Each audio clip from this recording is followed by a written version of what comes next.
Goddag og rigtig hjertelig velkommen til den her lille film om værdiskabelse for virksomheder. Agendaen for i dag det er, at vi skal snakke om de 4 elementer i virksomhedens værdikæde.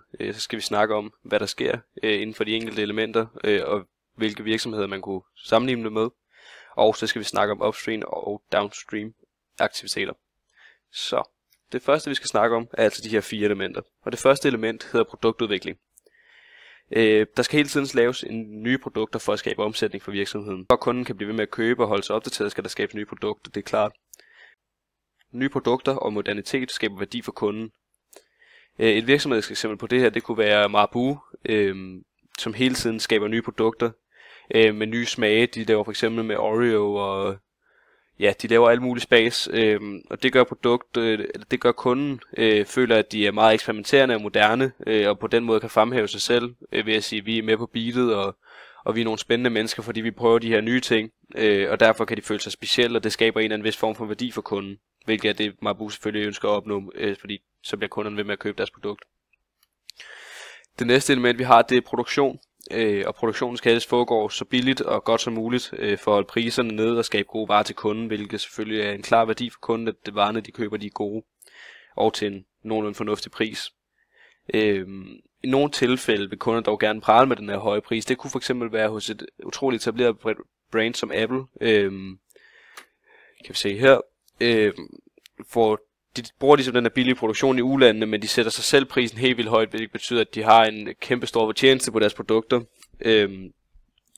Men det betyder så også, at kunderne kan prale med deres produkter og sige, at vi køber de her dyre produkter, og vi er rige, og vi har det rigtige, kan man sige. Og det gør kunderne igen føler sig specielt, og det skaber en eller anden vis form for værdi for kunden. Det næste, vi skal snakke om, det er markedsføring. Og når produktet er lavet og udviklet, så skal det selvfølgelig sælges.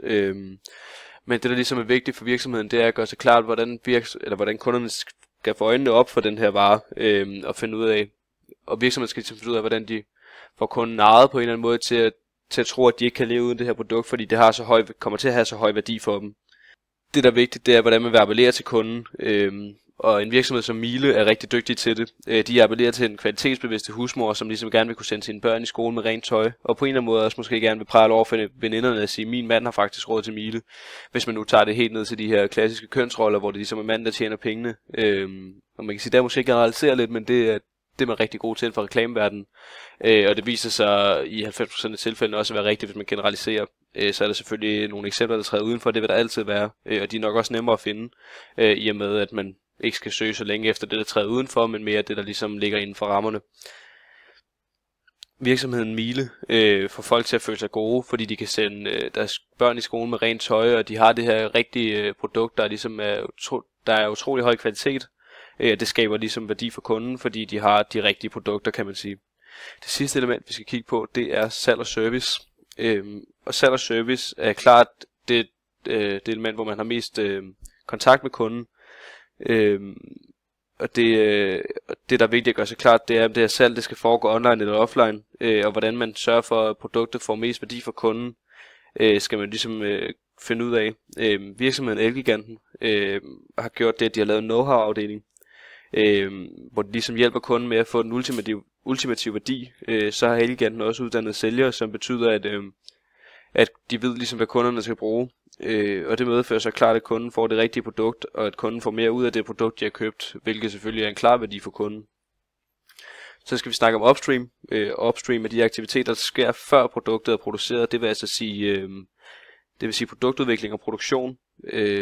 Og downstream aktiviteter er markedsføring og salg og service, og der er det jo her klart vigtigt at gøre sig klar, hvordan man vil fokusere og arbejde på de her ting. Ja, og med det vil jeg faktisk sige, at det var alt, jeg havde for i dag. Tak fordi I så med.